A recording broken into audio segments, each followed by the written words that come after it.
ಧನ್ವಂತರಿ 12ನೇ ಅವತಾರ, ವಿಷ್ಣು ದೇವನ 12ನೇ ಅವತಾರ ಅಂತ ಹೇಳ್ತದೆ. ಸೊ ಧನ್ವಂತರಿ 12ನೇ ಅವತಾರ ಆದರೆ ಆರೋಗ್ಯದ ಅಧಿಪತಿ. ಆರೋಗ್ಯ ಬೇಕು ಅಂದರೆ ಧನ್ವಂತರಿನೇ ಕೇಳಬೇಕು. ಹಾಗಾಗಿ ಇವತ್ತು ಹೋಮನ ಮಾಡುವ ಮುಂಚೆ ಆರೋಗ್ಯವನ್ನು ಕೇಳ್ಕೊಂಡು ಸಂಕಲ್ಪ ಮಾಡಿ ಆಮೇಲೆ ಅದನ್ನು ಪ್ರೊಸೀಜರ್ ಮಾಡಿದರೆ ಅದರ ಸರ್ವ ಫಲಗಳು ನಿಮಗೆ ಸಿಗಲಿ ಅಂಥೇಳಿ ಇಬ್ಬರು ನಿನ್ನೆ ಹೋಮನ ಮಾಡಿದ್ವಿ, ಇವರಿಗೆ ಹೋಮನ. ಸೊ ಒಂದು ಎಲ್ಲ ನಮ್ಮ ಆಸ್ಪತ್ರೆಯ ಸಿಬ್ಬಂದಿ ಮತ್ತು ನಾವೆಲ್ಲ ಸೇರಿ ನಿಮಗೊಂದು ಸಂಕಲ್ಪ ಮಾಡ್ತೀವಿ. ಓಂ ನಮೋ ಭಗವತೆ ವಾಸುದೇವಾಯ ಧನ್ವಂತರೆ ಅಮೃತ ಕಳಶಹಸ್ತಾಯ ಸರ್ವಾಮಯ ವಿನಾಶನಾಯ ತ್ರೈಲೋಕ್ಯನಾಥಾಯ ಶ್ರೀ ಮಹಾವಿಷ್ಣುವೇ ನಮೋ ನಮಃ. ಓಂ ವಾಸುದೇವಾಯ ತನ್ಮಯಿ ಸುಧಹಸ್ತಾಯ ಧೀಮಹಿ ತನ್ನೋ ಧನ್ವಂತರಿ ಪ್ರಚೋದಯಾತ್. ಓಂ ಶ್ರೀಂ ಹ್ರೀಂ ಭಗಲಾಮುಖಿ ಸರ್ವದುಷ್ಟಾನಾಂ ವಾಚಂ ಮುಖಂ ಪದಂ ಸ್ತಂಭಯಾಜೀವಂ ಕೀಲಯ ಬುದ್ಧಿ ವಿನಾಶಾಯ ರೀಮಂ ಸ್ವಾಹ. ಓಂ ಹ್ರೀಂ ಯೋಗಿನಿ ಯೋಗಿನಿ ಯೋಗೇಶ್ವರಿ ಯೋಗೇಶ್ವರಿ ಯೋಗ ಭಯಂಕರಿ ಸಕಲ ಸ್ಥಾವರ ಜಂಗಮಸ್ಯ ಮುಖಹೃದಯ ಮಮೋಶ ಆಕರ್ಷಾಯ ಸ್ವಾಹ. ಓಂ ತತ್ಪುರುಷಾಯ ವಿದ್ಮಹೆ ಮಹಾದೇವಾಯ ಧೀಮಹಿ ತನ್ನೋ ರುದ್ರ ಪ್ರಚೋದಯಾತ್. ಓಂ ನಮಾಮಿ ಧನ್ವಂತರಿಮಾದಿದೇವಂ ಸುರಾಸುರೈರ್ವಂದಿತ ಪಾದಪದ್ಮಂ ಲೋಕೆ ಜರಾರುಗ್ಭಯಂ ಮೃತ್ಯುನಾಶಂ ದಾತಾರಮೇಶಂ ವಿವಿಧೌಷಧೀನಾಂ ಧನ್ವಂತರಿಂ ರಮಾನಾಥಂ ಸರ್ವರೋಗನಿವಾರಕಂ ಆಯುರ್ವೇದಂ ಪ್ರವಕ್ತಾರಂ ವಂದೇ ಪೀಯೂಷಧಾರಿಣಾಂ. ಸರ್ವೇ ಜನಾ ಸುಖಿನೋ ಭವಂತು, ಸರ್ವೇ ಸಂತು ನಿರಾಮಯ, ಸರ್ವೇ ಭದ್ರಾಣಿ ಪಶ್ಯಂತು, ಮಾ ಕಶ್ಚಿತ್ ದುಃಖಭಾರ್ಗವೇ. ಓಂ ಶಾಂತಿ ಶಾಂತಿ ಶಾಂತಿ.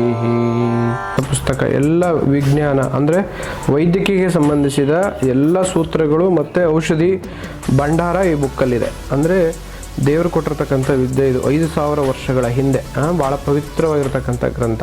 ನಮಸ್ಕಾರ. ನಾನೊಂದು ಮಂತ್ರ ಹೇಳ್ತೀನಿ. ಈ ಕಾರ್ಯಕ್ರಮವನ್ನು ಮಾಡ್ತಿದ್ದೀವಿ, ಎಲ್ಲ ಇದನ್ನ ಭಾಗ್ಯವನ್ನು ಮತ್ತು ಸಂಪೂರ್ಣವಾಗಿರ್ತಕ್ಕಂಥ ಫಲವನ್ನು ಕೊಡಬೇಕು ಅಂತ ಎಲ್ಲ ದೇವಾನ ದೇವತೆಗಳಿಗೆ ನೀನು ಹಂಗೆ ಮನಸ್ಸಲ್ಲಿ ಕೇಳ ನಾ ಹೇಳ್ತೀನಿ.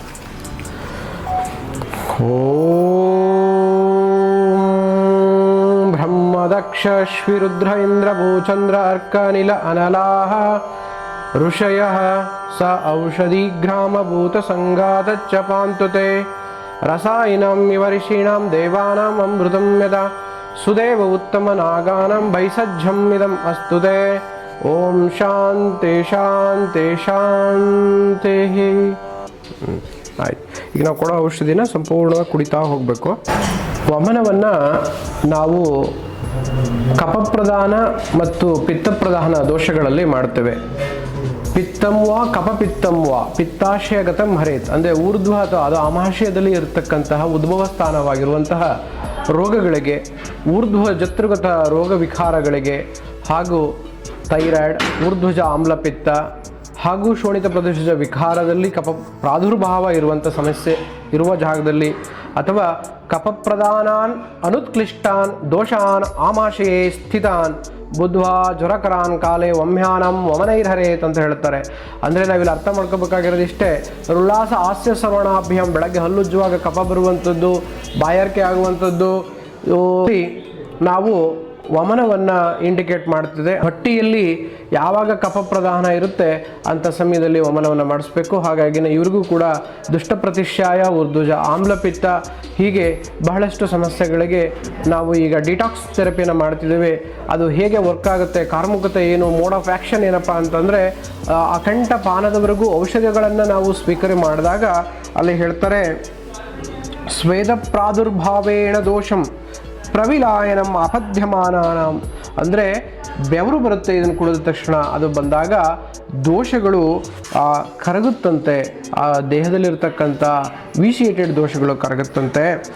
ಲೋಮ ಹರ್ಷಣೇನ ಚ ಸ್ಥಾನೇಭ್ಯ ಪ್ರಚಲಿತಂ. ಅಂದರೆ ಲೋಮ ಹ್ಯಾರಿಪುಲೇಷನ್, ನಮ್ಮ ದೇಹದಲ್ಲಿರ್ತಕ್ಕಂಥ ರೋಮಕೂಪಗಳು ಎದ್ದು ನಿಲ್ಲುವ ಒಂದು ಲಕ್ಷಣ ಬಂದರೆ ಆ ದೋಷ ಅಲ್ಲಿಂದ ಕರಗಿ ಆ ಸ್ಥಾನವನ್ನು ಬಿಟ್ಟು ಆ ಕೋಷ್ಠದ ಕಡೆಗೆ, ಅಂದರೆ ಆ GIT ಇರತಕ್ಕಂತಹ ಕೋಷ್ಠ ಅಂತ ಏನು ಕರಿತೀವಿ ಆ ಜಾಗಕ್ಕೆ ಹೋಗುತ್ತೆ. ಕುಕ್ಷಿಂ ಆತ್ಮಾಪನೇನ, ಹೊಟ್ಟೆ ಉಬ್ಬರ ಆಗುತ್ತೆ. ಯಾಕೆಂತಂದರೆ ದೋಷಗಳು ಕರಗಿ ಆ ಜಾಗದಿಂದ ಕೋಷ್ಠಕ್ಕೆ ಬಂದಾಗ, ಹೊಟ್ಟೆ ಉಬ್ಬರವಾದಾಗ ಅದು ಹೊಟ್ಟೆಗೆ ಬಂದಿದೆ ಅನ್ನುವ ಒಂದು ಲಕ್ಷಣ ನಮಗೆ ಕಾಣುತ್ತೆ.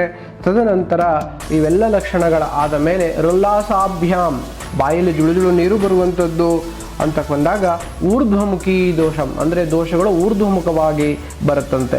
ಸೊ ಇವೆಲ್ಲವೂ ಮೋಡ್ ಆಫ್ ಆ್ಯಕ್ಷನ್ ಆಫ್ ವಮನ. ಈ ವಮನವನ್ನು ನಾವು ಒಂದು ಸರ್ಜರಿ ಅಂತಲೇ ಪರಿಗಣಿಸ್ಬೋದು. ಯಾಕೆ ಅಂತಂದರೆ ವ್ಯಾಧಿಗಳನ್ನು ಬುಡ ಸಮೇತವಾಗಿ ಕೀಳುವಂತಹ ಆಯುರ್ವೇದದ ಏಕೈಕ ಮಾರ್ಗ ವಮನ ಕರ್ಮ. ಹೇಳ್ತಾರೆ ವಮನ ಅಥವಾ ಪಂಚಕರ್ಮ ಮಾಡೋದ್ರಿಂದ ದೋಷಗಳು ನಮ್ಮ ದೇಹದಲ್ಲಿರ್ತಕ್ಕಂಥದ್ದು ಎಷ್ಟು ಅದ್ಭುತವಾಗಿ ಹೇಳ್ತಾರೆ ಅಂತಂದರೆ, ನಮ್ಮ ದೇಹದಲ್ಲಿರೋದು ಮಲಾಪಹಂ ರೋಗಹರಂ ಬಲವರ್ಣ ಸುಖಾಯುಷಂ ಪಿತ್ವಾ ಸಮ್ಯಕ್ ಆಯುಷುಚ್ಯತೆ ಚಿರಂ. ದೇಹದಲ್ಲಿರ್ತಕ್ಕಂಥ ಮಲ ಟಾಕ್ಸಿಸಿಟಿ, ಎಲ್ಲರೂ ಏನು ಡಿಟಾಕ್ಸ್ ಮಾಡಬೇಕು ಅಂತ ಏನು ಹೇಳ್ತಾರೆ, ಅದನ್ನು ಇದರಿಂದ ಆಗುತ್ತೆ. ರೋಗಹರ ಆಗುತ್ತೆ, ಬಲವರ್ಣ ಸುಖ ಬರುತ್ತೆ.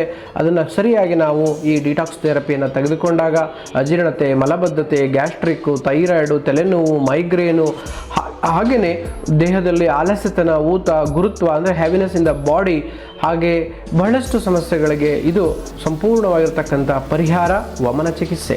Thank you. ಮತ್ತೊಂದು ವಿಡಿಯೋದೊಂದಿಗೆ ಸಿಗೋಣ. ನಮಸ್ಕಾರ.